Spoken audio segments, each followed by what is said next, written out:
Welcome to the Dream 100 Show. The epicenter of influence, collaboration, and exponential growth. You're about to discover the power of relationships. Dream 100 relationships. And you're one relationship away from a totally different business and life. This is your host, Michael Tasner.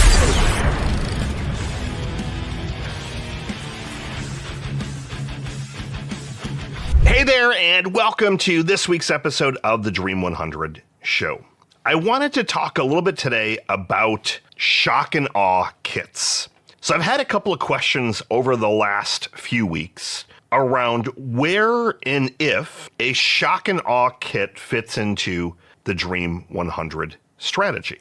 And I wanted to just talk this through a little bit and tell you how we've leveraged shock and awe kits and in what instances have they made a lot of sense. So if you're not familiar with the shock and awe kit, they come in various shapes, sizes, and all different kinds of things that go into them, but it means exactly as it sounds. This is a kit, a care package, a box of goodies that is meant to be sent to a prospect to shock them with, oh my gosh, look at all the things, but also to scream authority and ideally to get them to take some kind of action. So there's been a lot of different marketing people that have talked about shock and awe kits, Dan Kennedy being one of which, and he has an exact framework for how he suggests putting together a shock and awe kit. And I have seen my share, let's just say several hundred of these, and we have our own version of a shock and awe kit as well. But the big issue in leveraging a shock and awe kit within the framework of Dream 100 is that it makes an assumption that you've had some kind of conversation. So there's a difference between gifting within the Dream 100 and then this whole shock and awe kit. And where we have seen shock and awe kits work really well is after we've had a conversation and that conversation has taken a bit of a salesy turn. Now, the other piece where we have seen it work really well is where we have given them a heads up that this is what we're going to send. Now, we're not going to call it a shock and awe kit. We would say something like this. And let's make the assumption, for example, you have them on as a guest on your podcast, and they said, hey, tell me a little bit more about what you do, and maybe we can find some fun ways to work together. That is the key. If the conversation has not been had where it's, let's see if there's some fun ways to work together, I'd like to explore working together, I'd love to learn more. If there's none of those kind of communications back, I have seen the shock and awe kit actually do the exact opposite of what it's supposed to do. So if you think about the Dream 100 framework and what we're trying to accomplish, we're either trying to get Dream 100 media relationships, which we're going to come back to in just a couple of minutes, Dream 100 partners or joint venture relationships where they have lots of your prospects on the list, on their list or their audience, and they can refer people to you in droves. Or C, we're trying to land a Dream 100 prospect. So one of those three instances. If you put yourself in the shoes, and let's say you're on the other side of this equation, and I'm trying to market to you. I'm trying to get you as a Dream 100 relationship. So I've had a lot of conversations in the legal space, so let's use the legal space as an example. And let's just say that you are a business coach to attorneys and lawyers and some of the most successful ones, and I have a marketing agency serving attorneys. So I want you to endorse me to all of your clients, and I want to strike up a relationship.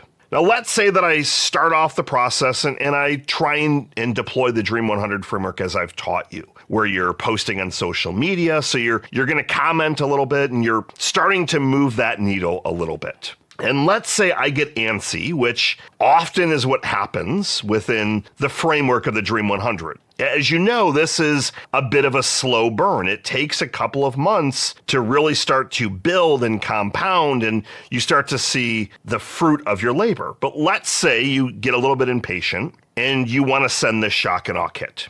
Now, traditionally, the shock and awe kit would have things like a book or two that you've written. It might have some marketing literature. It very well could have some press features of where you've been in the press, media. It could have some testimonials. Usually there's a letter that is on the top of it. And more often than not, it's put together in a really nice package. Like it's meant, again, to like, oh my gosh, like look at this. It's meant to be very high end. These should not cost you less than $30 to $50 a box. Otherwise, it's not fitting the criteria of a shock and awe box. But let's say you were to put this in the mail and send it off to this business coach that works with attorneys. They're going to get this kit of a book that you wrote, testimonials, media features. What's in it for the joint venture partner? You need to make this about them, not about you. So where the shock and awe kit starts to backfire is that you're demonstrating your authority, but you haven't done anything to warm up that relationship. You haven't researched them enough to put together a shock and awe kit that is completely just for them. You assume that they wanted some information about you and your business, and you want to kind of stroke your ego and, hey, like you want to pound your chest a little bit of like, look at me. And I know in that particular space with lawyers and attorneys, I know there's a lot of that. But the whole point of a Dream 100 relationship is for you to show how you can serve them. You have to look at what's in it for them. What can you do to get in their good graces? So where a shock and awe kit might have sounded like a smart idea in that case, it doesn't work.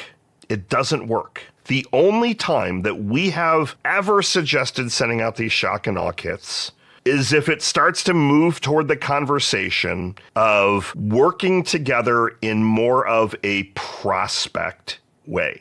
So with joint ventures, we rarely ever suggest sending a shock and awe kit. But where we have started to see some success is by sending out some of these shock and awe kits to people from the media list on our Dream 100, but also sending them to our prospects if we're going after Dream 100 prospects. But the asterisk to all of this is that we highly advise against putting a kit like this in the mail and just sending it out. You have to have some rapport built up to where they're not going to look at this and be like, okay, they sent me a bunch of stuff about them. So you need to take all of those steps beforehand. So example, if you're going down the media path, you want to make sure that you're showing interest. You want to make sure that you're commenting on their social media. You're inviting them to your podcast. You're doing some promotion for them. You're sending them other people that might make interesting stories. And when they say, hey, I'd love to learn a little bit more about you. I'd love to see if there's some fun ways to feature you in a story. That is the signifier to, okay, great, let's put something in the mail. But the other piece to this, with the shock and awe kit, more often than not, these are, I want to say mass produced, but usually you'll put together like 25 kits or 50 kits at a time, so that when someone raises their hand, you throw it in the mail, because it's also that speed factor. Like the speed piece works really well. But what I'm looking for you to do in these occasions is to kind of have a base shock and awe kit, but then I want you to customize and cater it a bit to the person on the other side. So if they're reaching out, you've done enough to kind of massage and work that relationship, and they say, tell me more. Tell me more. That to me then is a cue that, okay, great, I can have a little bit of a play here to demonstrate my authority. I might put a book in. I might show a couple of media features that are going to make sense to that particular journalist. Maybe a couple of testimonials, but maybe I'll also include a few writing samples and say, here are a couple of additional things that I thought would make sense for XYZ. So if they're writing for Entrepreneur, for example, based on the types of content you've written, I put a couple of examples in there for you. The more personalized you can make that, the better. The more personalized, the better. Now, if I jump over to prospects, those Dream 100 prospects, the difference between a Dream 100 prospect and a regular prospect is the potential size of the deal. So let's say I'm just going to pick another random industry. A lot of industries, like they always pop up in my head all the time, like landscaping, veterinarians, lawyers, like certain things pop up often. So I want to try and find something that's a little bit more obscure. Let's say a flower shop. So you sell flowers. A regular relationship would be somebody that comes in a few times a year. They buy flowers for special occasions. So maybe they invest or spend a couple $100s a year. A Dream 100 prospect could be somebody that instead of spending a few $100s a year, they spend $10,000 a year. Maybe it's getting in with a particular restaurant, for example. So you look at, okay, great, we've got these Dream 100 prospects. So as you start to work those relationships, when the point comes where it's, tell me a little bit more, or how do you think you might be able to help, or could we learn a little bit more? That is when you have the cue to then put the shock and awe kit in the mail.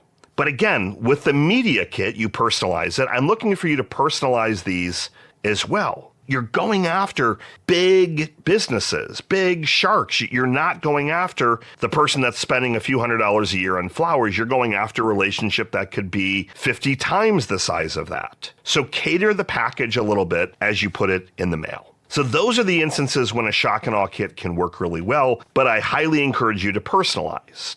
When we have used generic shock and awe kits, they have been for the mass market when we're getting the average prospect that's raising their hand. We have a sales presentation. We send it before the call, ideally. That demonstrates authority and it helps close. But those are very different to where you have a sales presentation queued up, you have a time on the calendar. Those are more formal sales settings. But we are seeing good success in a shock and awe kit to media that's customized and a shock and awe kit to Dream 100 prospects that's customized. But as I said, only after there's been some cues to send it. We have never sent, unless they've asked, a Dream 100 affiliate potential partner a full-blown shock and awe kit. We have only done that after there's been multiple conversations and we've let them know, hey, would it be okay if we sent you a couple copies of our book? We just would love you to have it. Hey, use it as a doorstop if you want. Like these people, they're already extremely successful. You're aiming to stroke their ego, not the other way around. Now, the final piece that I'll add to this is that we have been seeing really great results by sending essentially video boxes that we are catering to different relationships. And like the shock and awe kit, we're building this into our follow-up sequences, but we're personalizing them. We're not mass ordering 100 of these, putting the same message. We're looking at what can we do to add value to their lives? What can we do to add value? So we're doing custom videos, we're doing custom intros, we're inviting them to different things, we're sharing helpful content, we're buying books of other authors and adding those in there and saying, here are some additional gifts, and they end up getting this big kit in the mail where it's got a video, a couple of books that we've sent, and those are definitely working really well to keep moving that relationship forward. And that in its own right is a bit of a shock and awe kit. Now, other instances where we have leveraged non-traditional shock and awe kits are thank you baskets, like big kits after podcasts. So as you know, we like to send gifts after a podcast and we start to deploy the gifting strategy. But the untraditional shock and awe kit, we love to do something that is local to wherever we are based or the person that we're deploying the Dream 100 for. So let's say they're in Miami. We put together a really cool Cuban coffee shock and awe kit. That's a thank you after they have came on the podcast. They get this beautiful kit, handwritten note, thank you ever so much. But that's a non-traditional shock and awe kit. So I hope that cleared things up, and I don't want to hate on shock and awe kits. I love them. But we've had a few people that have said, hey, Michael, we sent out 100 shock and awe kits and we didn't get any return calls. And then I asked the questions, well, how did you warm up the audience? What did they ask for it? Did they know it was coming? Well, no, we wanted to have a conversation starter to say, hey, did you get our kit? But that falls over like a lead balloon if it wasn't used in the right instance.